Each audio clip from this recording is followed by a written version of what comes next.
Et c'est l'heure d'accueillir notre invité coup de cœur du jour, une humoriste qui nous a fait tellement rire pendant toute une saison dans l'équipe de Culture Média.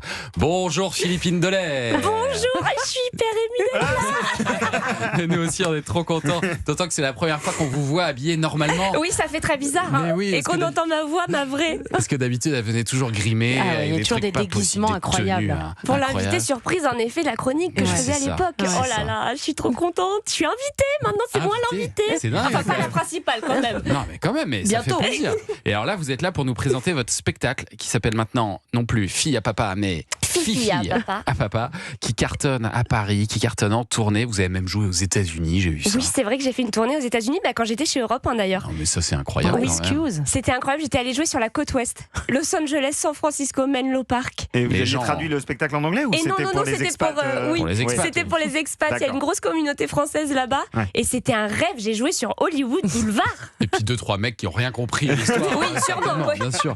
Et alors dans ce spectacle, vous revenez sur votre enfance philippine, dans la bourgeoisie bordelaise, éduquée dans le privé, chez les jésuites. Bien évidemment. Habituée des rallyes aussi, qui ne boit que du Saint-Émilion. Enfin voilà, c'est une enfance très particulière. Une vie de route, exactement. Tellement dur. Non, oui, je rigole beaucoup. J'ai beaucoup d'autodérision justement de ce milieu d'où je viens, en effet, qui est assez bourgeois. Et je pense que je renvoie beaucoup forcément cette image un peu de Fifi à papa aussi, forcément.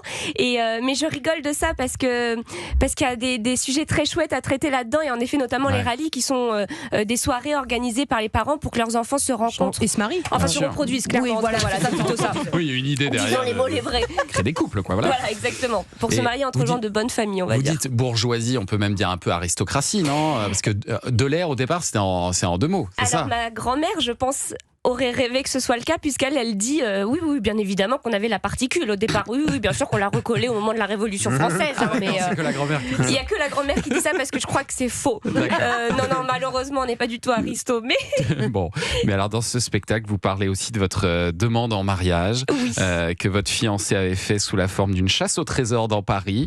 Et puis, pour vos 2 ans de mariage, il vous a fait une autre surprise. Et j'ai eu une surprise absolument, en effet, incroyable. Ah, vous allez mettre un extrait? Ah non, j'allais dire ok. Non. Non, en effet, je raconte cette demande en mariage qui a été exceptionnelle. Je parle de mon mariage qui a été aussi merveilleux et très beau. Ouais. Et je parle de ces 2 ans de mariage où j'ai appris une chose exceptionnelle aussi, c'est que j'étais cocu depuis plusieurs mois. Et c'était, oui, exactement. Et d'ailleurs, petit aparté, merci à vous, puisqu'à l'époque j'étais sur Europe 1 et que vous aviez été tous très très présents pour moi à ce moment-là. Ouais, c'était un moment très difficile pour vous, faut le dire. Et j'ai été très soutenue par toute l'équipe, donc merci encore. Je suis très émue d'être là aussi pour ça aujourd'hui.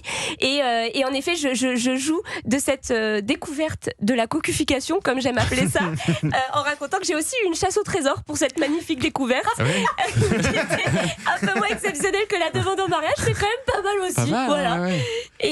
Et je raconte ça et je fais aussi beaucoup de sketchs. C'est un spectacle qui a beaucoup évolué, c'est pour ça que je l'ai appelé Fifi à papa parce maintenant. Parce que du coup, vous avez dû réécrire aussi, parce qu'au départ, c'était un sketch où vous parliez beaucoup de votre mariage et tout ça. Puis bon, il vous est arrivé ça, donc vous avez dû repartir en écriture. Exactement. Le truc, c'est que je me suis retrouvée à jouer 10 jours plus tard. J'étais sur scène et je me suis dit, il faut que je puisse adapter ce spectacle. Et à l'heure actuelle, je ne sais pas du tout ce qui se passe dans ma vie. Et pour écrire des sketchs, il faut quand même qu'on soit capable de prendre un petit peu de hauteur sur ce qui se passe. Et en l'occurrence, vous écriviez avec votre ex-mari. À ce moment-là, exactement. Et donc, bon, là, en l'occurrence, pour les nouveaux sketchs, j'ai pas trop fait appel à lui pour écrire. Quoique, du coup, il m'a bien aidé quand même, avec ce qui est arrivé.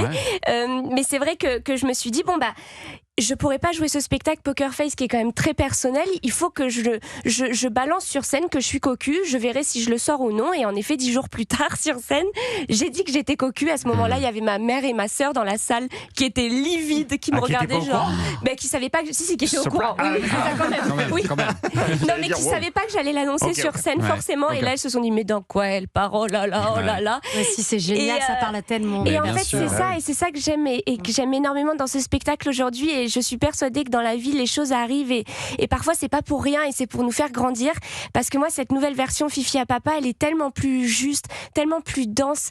Aujourd'hui, je parle de choses que je n'aurais pas traité avant si ça ne m'était pas arrivé. La tromperie, la dépression aussi, puisqu'à ce moment-là, j'ai dû prendre des médicaments, des antidépresseurs, anxiolytiques, moi qui n'avais jamais pris de drogue de ma vie. Il fallait continuer à monter sur scène aussi. Il fallait que je continue à faire illusion, en tout cas à faire croire que j'étais bien et assez forte pour monter sur scène. C'est très dur ça. Quand j'avais l'impression que tout s'écroulait autour de moi et que moi-même, si on me mettait un petit coup de doigt comme ça, j'allais tomber. Mais ça c'est fait. Et aujourd'hui, ce spectacle, en effet, les gens en sortent, c'est rigolo. La dernière fois, il y a un groupe de 3 personnes qui est sorti, qui m'a dit, une me dit, moi écoute, je me retrouve dans ton spectacle parce que j'ai perdu mon père, donc ça me touche que tu parles du deuil. L'autre me dit, écoute, moi ton spectacle me parle parce que j'ai un mariage incroyable, je me suis mariée cette année, ça me touche. Et l'autre me dit, moi ça me parle parce que j'ai été cocu. Donc je me dis, écoutez, on touche un panel assez large.